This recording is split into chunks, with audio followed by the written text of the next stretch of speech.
दोस्तों, आज के समय में खाटू श्याम जी को सब जानते हैं। उनकी पूजा करते हैं, उनके नाम का व्रत रखते हैं, भंडारा भी कराते हैं और सच्ची श्रद्धा से उनका जयकारा भी लगाते हैं। पर क्या आप जानते हैं क्यों बाबा श्याम को हारे का सहारा कहा जाता है और इनका राजस्थान की सीकर से क्या संबंध है? आइए जानते हैं इनकी पौराणिक कथा से। बाबा श्याम की कहानी महाभारत से आरंभ होती है। वह पहले बर्बरिक के नाम से जाने जाते थे। वह अति बलशाली गदाधारी भीम के पौत्र हैं। बचपन से ही वह बहुत वीर और महायोद्धा थे। उन्होंने युद्ध कला भगवान श्री कृष्ण से सीखी थी। उन्होंने महादेव एवं दुर्गा माता की तपस्या करके उन्हें भी प्रसन्न किया था और उनकी तपस्या से प्रसन्न होकर महादेव और दुर्गा माता ने उन्हें 3 अमोघ बाण वरदान स्वरूप दिए, जो उन्हें तीनों लोकों में विजय बनाने में समर्थ थे। इस प्रकार उन्हें 3 बाणधारी के नाम से भी जाना जाता था। जब महाभारत का युद्ध कौरव और पांडवों के बीच लड़ना तय हुआ, तब ये सूचना बर्बरिक को भी मिली। तब उनकी भी युद्ध में शामिल होने की इच्छा हुई। युद्ध में शामिल होने से पहले जब वे अपनी माँ का आशीर्वाद लेने पहुंचे, तो उनकी माँ ने पूछा कि वे किस ओर से युद्ध लड़ेंगे। तो उन्होंने अपनी माँ को वचन दिया कि वे हारे हुए पक्ष की तरफ से ही युद्ध करेंगे। वे अपने घोड़े पर सवार होकर 3 बाण लेकर युद्ध के लिए चल पड़े। तभी भगवान श्री कृष्ण ने सोचा कि इस युद्ध में तो कौरवों की हार निश्चित है और अगर बर्बरिक कौरवों की तरफ से लड़े तो युद्ध का परिणाम गलत पक्ष में भी जा सकता है और अनर्थ हो सकता है। तो उन्होंने ब्राह्मण का वेश धारण कर उनसे उनके मन का भेद लेने की कोशिश करी। बर्बरिक ने बताया कि वे उनकी माँ को वचन दे चुके हैं कि वे हारे हुए पक्ष की तरफ से ही युद्ध करेंगे। ये सुनकर ब्राह्मण वेश में भगवान श्री कृष्ण ने उनसे दान की इच्छा जाहिर की। तो बर्बरिक ने वचन दिया कि हे ब्राह्मण देव, आपको जो भी दान चाहिए मैं आपको अवश्य दूंगा। कृपया आप बताएं आपको मुझसे क्या चाहिए। ब्राह्मण ने कहा, आप मुझे अपना शीश दान कर दें।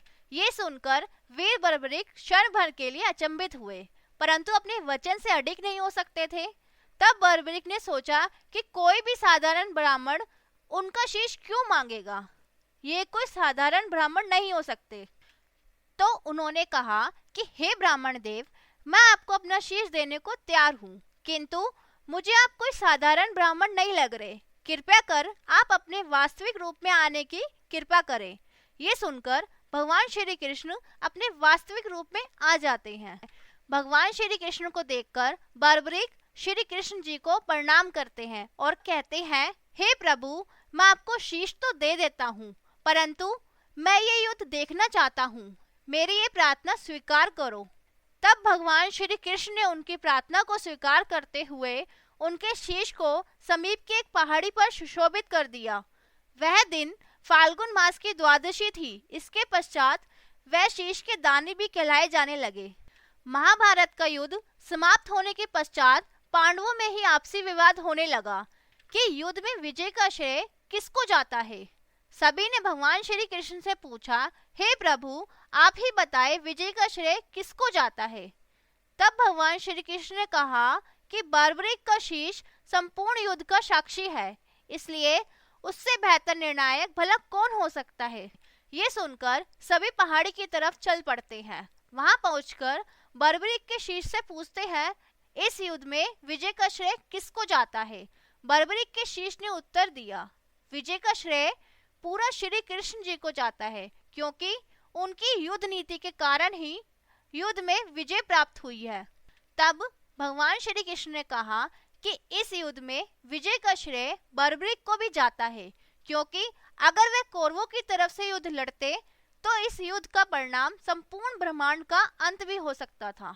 इसलिए मैं उन्हें ये वरदान देता हूँ कि कलयुग में वे मेरे नाम श्याम के नाम से जाने जाएंगे और कलयुग में हारे हुए का सहारा बनेंगे। जो भी इनकी भक्ति सच्चे मन से करेगा, उनकी इच्छा जरूर पूर्ण होगी। माना जाता है कि उसके बाद उनका शीश राजस्थान के सीकर के खाटू नगर में दफनाया गया, जहां एक गाय उस स्थान पर आकर रोज अपने स्तनों से दूध की धारा स्वतः ही बहाती थी। वहां पर खुदाई के दौरान वह शीश प्रकट हुआ, जिसे कुछ समय के लिए एक ब्राह्मण को सौंप दिया गया। एक बार खाटू नगर के राजा को सपने में मंदिर निर्माण और उस शीश को मंदिर में सुशोभित करने के लिए प्रेरित किया गया। तदंतर उस स्थान पर मंदिर का निर्माण किया गया और कार्तिक माह की एकादशी को शीश मंदिर में सुशोभित किया गया, जिसे बाबा श्याम के जन्मदिन के रूप में मनाया जाता है। मूल मंदिर रूप सिंह चौहान और उनकी पत्नी नर्मदा द्वारा बनाया गया था। तभी से खाटू श्याम जी की पूजा पूरे विधि विधान से होती है। खाटू श्याम बाबा के भक्तों की कोई गिनती नहीं है। उनके अनेक भक्त हैं। एकादशी और द्वादशी बाबा श्याम के भक्तों के लिए बहुत महत्वपूर्ण तिथि है।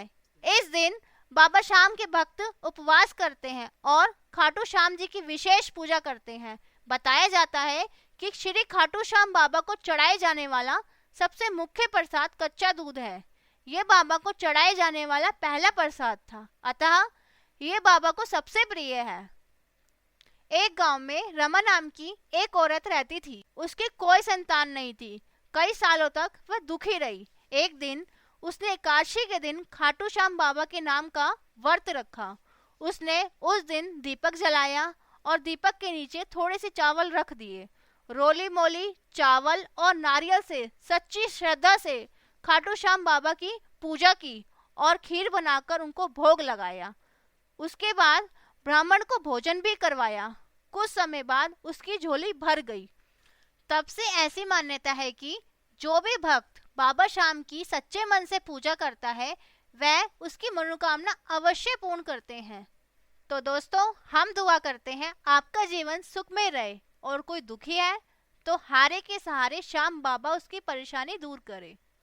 अगर आप बाबा के सच्चे भक्त हैं तो इस कहानी को ज़्यादा से ज़्यादा लोगों को शेयर करें ताकि बाबा का गुणगान ऐसे ही होता रहे। जय श्याम बाबा।